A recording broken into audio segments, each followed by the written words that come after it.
ഒരു famous influencer, ഒരുപാട് followers ഉള്ള ആള് പറഞ്ഞത് ഭക്ഷണം വളരെ നല്ലതാണ്, പക്ഷെ മൃണാള് മിണ്ടരുതെന്നാണ്.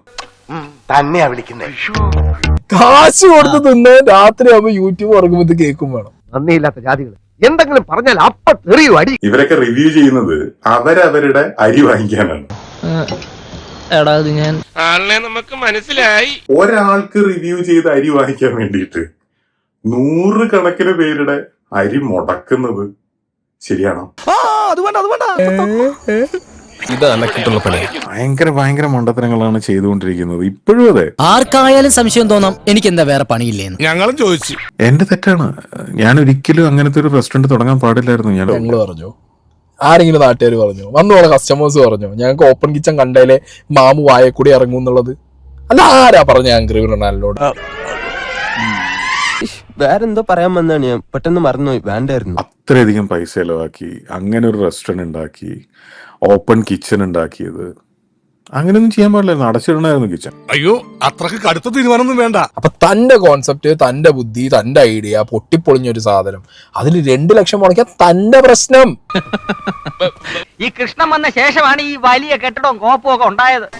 എന്റെ ഇടയില് ശരി, എന്റെ ഇടയിൽ ശരിയായിക്കൂടെ? ഇപ്പൊ ഒരുപാട് പേര് പറഞ്ഞുകൊണ്ട് നടക്കുന്നുണ്ട് ഞാൻ പണ്ട് ഏതൊക്കെയോ റെസ്റ്റോറന്റ് റിവ്യൂ ചെയ്തുകൊണ്ടാണ് ഇവർ റിവ്യൂ ചെയ്യുന്നതെന്ന്.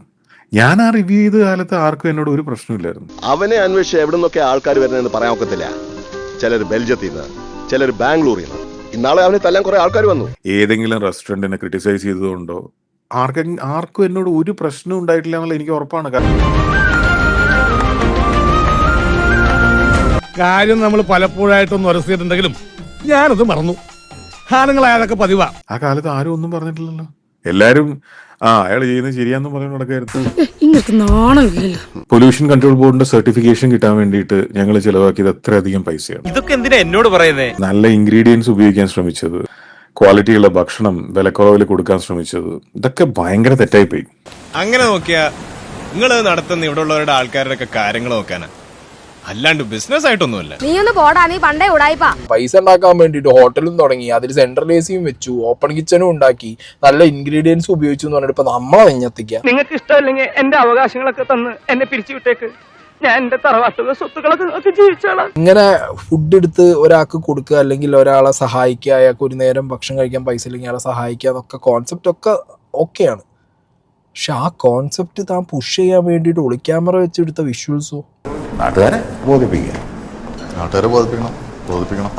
ഇപ്പൊ കാശുകാരെ നോക്കണ്ട. വീഡിയോ ആക്കി നന്മമരം BGM ഇട്ടിട്ട് ചോറ് കൊടുക്കുന്നതിന്റെ വീഡിയോസ് എടുത്തിടുക. ഇതൊന്നും ഫലിക്കാത്തത് കൊണ്ടാണ് ആശാൻ ലാസ്റ്റ് ഇപ്പൊ എന്റെ കുറ്റം എന്നുള്ള ഐറ്റമായിട്ട് ഈ ഇറങ്ങി തിരിഞ്ഞ് വന്നിട്ടുള്ളത്. 100ാം ക്ലാസ് ചെറ്റത്തരം കാട്ടും ശേഖരൻ, അതവന്റെ രക്തത്തിലുള്ളതാ. ഇവിടെ ബിസിനസ് നടത്താൻ പറ്റിയില്ല, അല്ലെങ്കിൽ നടത്താൻ പറ്റുന്നില്ല, അല്ലെങ്കിൽ തന്നെ കൊണ്ട് ആവുന്നില്ല എന്നുണ്ടെങ്കിൽ നിർത്തിപ്പോവല്ലേ ബെറ്റർ. നല്ല രീതിയിൽ നടക്കുന്ന കട ഞങ്ങൾ കൂട്ടാനൊന്നും ഉദ്ദേശിക്കുന്നില്ല.